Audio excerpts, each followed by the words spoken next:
महाराज बेटियां तो बेटियां होती हैं।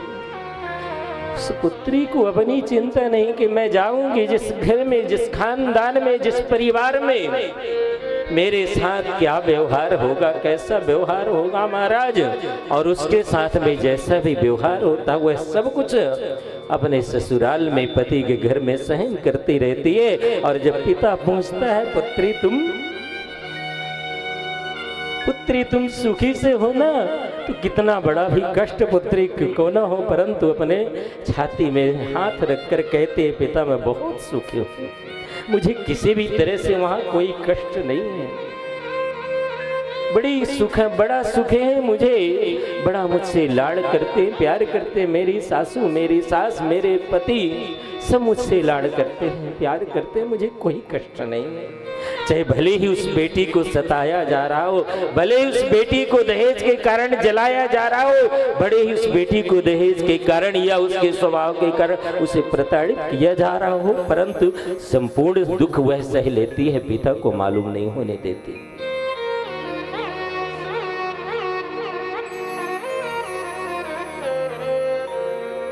कर्दम ऋषि पुत्री से कहते हैं पुत्री तू मेरा ध्यान रखना। पुत्री कहती है पिताजी मुझे पूर्ण ध्यान रहेगा, आपकी यश कीर्ति प्रतिष्ठा मेरे कारण कभी धूमिल नहीं होगी। वहां शत्रुपा ने गले लगाया है पुत्री मेरे दूध का लाज रखना। और पुत्री एक ही बात मैं तुमसे कहूंगी जो तुम गांठ बांध के रख लेना कि पिता के घर से पुत्री की बेटी की डोली आती है और पति के घर से ही फिर पुत्री की अर्थी निकलती है।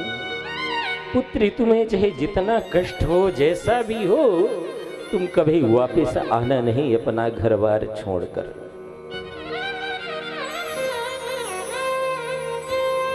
मनु और शत्रुपा अपने पुत्री को कर्दम ऋषि को प्रणाम करते हुए वहां से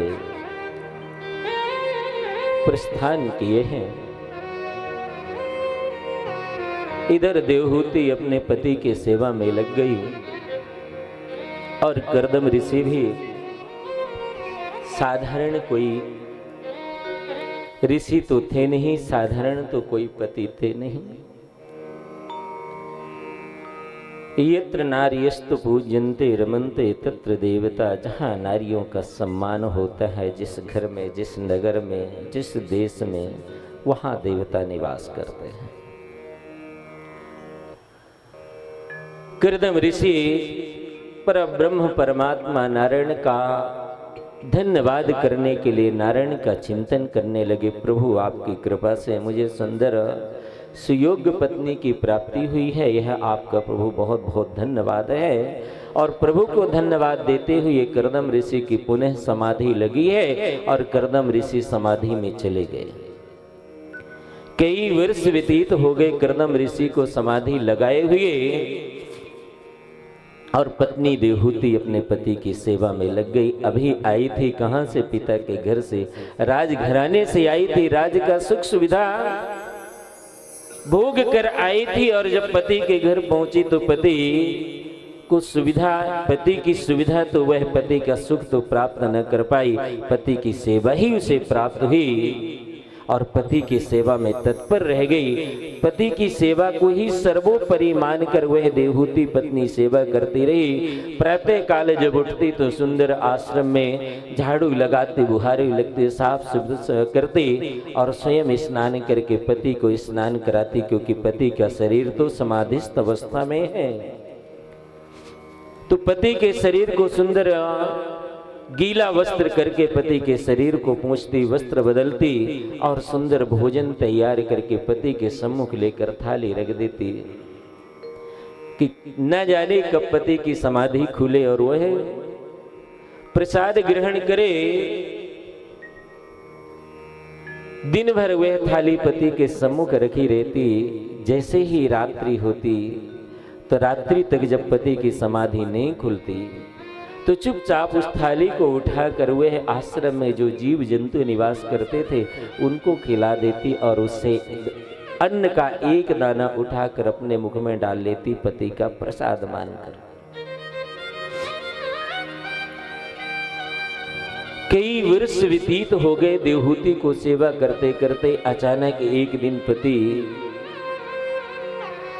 कर्दम ऋषि की वह समाधि खुली और समाधि खुलते ही कर्दम ऋषि ने देखा कि एक सम्मुख एक स्त्री खड़ी है, हाथ जोड़े हुए। कर्दम ऋषि ने निवेदन किया, देवी आप कौन हो? तो देवहूति ने कहा, पूज्य पति देव, मैं आपकी पत्नी देवहूति हूं, मेरा नाम देवहूति है। मेरा और आपका विवाह हुआ था। मेरे माता पिता आपके साथ में विवाह संपन्न करके गए थे और आप विवाह होते ही समाधिस्थ अवस्था में समाधि में चले गए थे, इसलिए आपको स्मरण नहीं है कि मैं आपकी पत्नी हूं, आपका मेरा विवाह हुआ है। जब देवहूति ने याद दिलाया कि आपका मेरा विवाह हुआ, इस समय हुआ, इस मुहूर्त में हुआ, इस घड़ी में हुआ था, इस मुहूर्त में हुआ था, तब महाराज कर्दम ऋषि को ध्यान में आया, अरे देवी, तो विवाह के इतने वर्ष व्यतीत हो गए और विवाह होते ही मैं समाधि में चला गया था, प्रभु चिंतन में लग गया था, और देवी तुम इतने वर्षों तक यहीं निवास करती रह गई। तुम्हारा वही इतना सुंदर स्वरूपवान शरीर था, अब जीर्ण शीर्ण तुम्हारी यह काया हो गई। मेरे भजन में चले जाने के बाद तुम्हारी रक्षा करने वाला कौन था? तुम्हें भोजन जल इत्यादि भी कैसे प्राप्त होता रहा होगा देवी, और तुम कैसे इतने वर्षों तक अपना समय व्यतीत कर पाई होगी बिना मेरे के और बिना संसाधनों के अभाव में? तो देवहूति मुस्कुराते हुए कहती हैं, पति देव, आपकी चरणों की जो मैं सेवा कर रही थी ना, तो उस चरणों की सेवा से ही मुझे शक्ति मिल रही थी, मुझे सामर्थ्य मिल रहा था, और आपकी चरणों की सेवा करते करते मुझे भी नहीं पता चला कि कितने वर्ष व्यतीत हो गए और आप समाधि में हैं, मुझे भी नहीं पता चला। तो देवी, तुम इतना कष्ट सहती रह गई, तुमने ऐसा क्यों नहीं किया कि जब मैं समाधि में था तो तुम अपने पिता के घर चली गई होती और पिता के घर का जाकर राजसी सुख भोगती। यहाँ वन में तू अकेली पड़ी रह गई, और जैसे ही कर्दम ऋषि ने यह कहा कि तुम अपने पिता के घर चली गई होती, तो माता देवहूति के आंखों से आंसुओं की धारा बहने लगी। और माता देवहूति निवेदन करने लगी, पिता पति देव, एक सच्ची स्त्री का धर्म है पति की सेवा करना। पति चाहे जिस स्थिति में हो, जिस परिस्थिति में हो, जिस अवस्था में हो, और पति चाहे जैसा भी हो, चाहे उसके अंदर जितने ही अवगुण क्यों ना हो, सद्गुण भले क्यों ना हो, या अवगुणों का खानी ही पति क्यों ना हो, परंतु पति तो परमेश्वर के रूप में होता है। तो आप परमेश्वर के रूप में मेरे हैं, मैं आपकी सेवा करते ही अपना सुख प्रदान प्राप्त करती रही, इसलिए मुझे कोई कष्ट नहीं हुआ।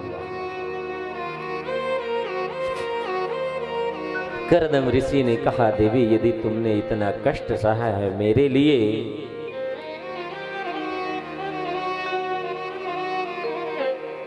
तो मांगो, तुम्हें क्या चाहिए? मुझसे आज तुम कुछ मांग लो, मैं तुम्हें कुछ देना चाहता हूं, क्योंकि मैं तुम्हें सुख तो दे नहीं सका। विवाह होते ही तुम्हें कष्ट ही कष्ट मिला, मेरी सेवा ही मिली।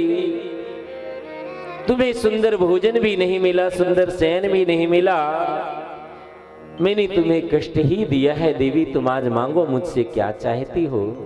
आज तो जो तुम कहोगी, जो चाहोगी, जो मांगोगी, वही मैं तुम्हें आज प्रदान कर दूंगा।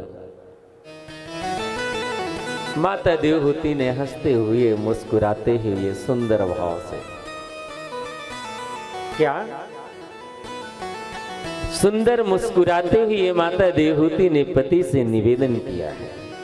और मालूम है, पति के शरीर में चाहे कितना भी कष्ट क्यों ना हो, कितनी भी पीड़ा क्यों ना हो, कितना भी दुखी पति क्यों ना हो, और पति के सम्मुख यदि अर्धांगिनी सुंदर मुस्कुरा के दो बातें कर ले और सुंदर यह कहने लगे कि आपको क्या कष्ट है, मेरे रहते ही आपको क्या कोई कष्ट कोई पीड़ा हो सकती है, मैं हूं ना आपके साथ, आप क्यों परेशान हैं, तो उसी समय उस पति की सारी पीड़ा चली जाती है, सारा दुख चला जाता है। उस पति को यह हो जाता है कि मेरे साथ मेरी धर्मपत्नी है ना, मैं क्यों दुखी हूं, और उसी समय वह प्रसन्न हो जाता है और उसकी सारी पीड़ा भूल जाती है, सारा दुख भूल जाता है, जो बाहर कष्ट मिला था, जो पीड़ा मिली थी, वह सब भूल गया और पत्नी के साथ सुंदर वह आनंदित, मतलब आनंद विभोर हो जाता, उसे मालूम ही नहीं होता मैं कि किस अवस्था में था पहले। एक धर्म पत्नी को ऐसा ही होना चाहिए। प्रेम से बोलो।